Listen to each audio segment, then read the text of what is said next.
জামায়াতে ইসলামের রাইট থেকে শুরু করে আলট্রা রাইট বা ফার রাইট আছে এর মধ্যে। দলগুলিকে আসলে এই অঙ্ক করে, মানে হেরে যাবে জেনেও জুলাইয়ের চেতনায় আছে বলে কাউকে সিট দেয়, নাকি তারা ভেবেছে যে যে দুর্বল আসনগুলি তাদের প্রার্থী জিততে পারবেন না সেইগুলি তাদের মানে অংশীদারদেরকে ছেড়ে দেয়? অঙ্কটা আসলে কিভাবে করে? পলিটিক্সের মধ্যে আসলে কোনো সহানুভূতি কিছু কারণ নাই। জুলাইয়ের চেতনাতে তো বিএনপিও আছে।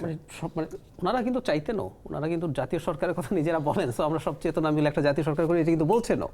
কিন্তু আমি যেটা বলছি, রাজনীতি খুবই কঠোর জায়গা, খুবই কঠিন জায়গা। দেখুন, এইবার প্রথমবারের মতো জামায়াতে ইসলামের বিদ্রোহী ক্যান্ডিডেট আছে।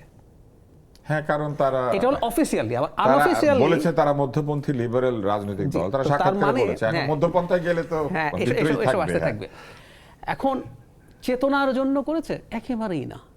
জামাতে ইসলামী যাদের সিট ছেড়েছেন, যেই সিটগুলোতে তাদের ক্যান্ডিডেট সরে যেতে হয়েছে, দেখুন এখানে কিন্তু অনেকের মনোমালিন্য হয়েছে, অনেকে ইভেন ধরুন হারবে, কিন্তু তারপরও এনসিপির 4-5 জন প্রার্থী ভালো করবেন, এর বাইরে জামাতের প্রার্থী তাদের চেয়ে ভালো করতেন। আমি একেবারে ব্লাইন্ডলি বলছি। এতগুলি আসন তারা ছেড়ে দিলেন, শুধু এনসিপি না। আসছি, তারপরে ধরুন অন্য দলগুলোকেও যে ছেড়েছে, এর মধ্যে হাতে গোনা কয়েকজন জামাতের প্রার্থী চাইতে ভালো করবেন, বাকিরা ওইসব জায়গায় জামাত হারলেও বেটার করতো। সো জামাতের একজন ক্যান্ডিডেট এত বছর নির্বাচন করেন নাই, তিনি এবার না জিতুন, কিন্তু উনি বেশ কিছু ভোট টোট পেয়ে তার একটা নতুন পলিটিক্সের একটা ইলেকটোরাল পলিটিক্সের একটা এক্সপোজার হয়ে থাকতে পারতো। এই ঝুঁকি জামাত নিয়েছে। তো এটা কি শুধুমাত্র একটা চেতনা রাখবো বলে? একেবারে। এই অঙ্কটা কি? এই অঙ্কটা হচ্ছে এই, প্রথম তারা তখন এনসিপি যখন আসে নাই, ইসলামী আন্দোলন সহ তারা একটা মেসেজ দিতে চেয়েছে। ইসলামী আন্দোলন দাবি করে যে এটা তাদের কনসেপ্ট, যে সব ইসলামী ভোট এক বাক্সে। তারা মনে করেছেন এটা ওই যে আমরা আমাদের মেডিসিনও পড়েছি ড্রাগ সিনার্জিজমের মতো, মানে 2 and 2 will make 5 or even more than that.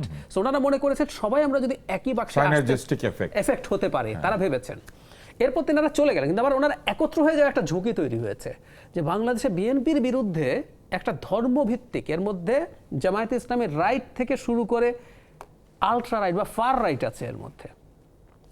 তখন এনসিপিকে নিয়ে তাদের জন্য জরুরি হয়ে পড়েছিল দুটো কার্ড। এক হলো বিএনপির কাছ থেকে তো সরালো, আর এনসিপি যেহেতু একটা মধ্যপন্থী দল, ফলে জামাত জোটটাকে এক্সক্লুসিভলি তারা ফার রাইট বা রাইট আর বলা গেল না। মধ্যপন্থীরা কেন গেল তাদের সাথে?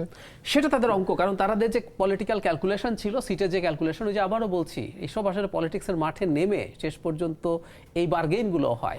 ইভেন ইসলামী আন্দোলন আজকে বের হয়ে বলছে যে তারা জামাত ইসলামী শরিয়া কায়েম করবে না, বলছে বলে চলে এসছে। জামাত শরিয়া কায়েম করবে না বহুদিন থেকে বলছে, শেষ হয়েছে পলিটিক্যাল হিসাব নিকাশ, সিটের আন্ডারস্ট্যান্ডিংয়ে প্রবলেম হয়েছে।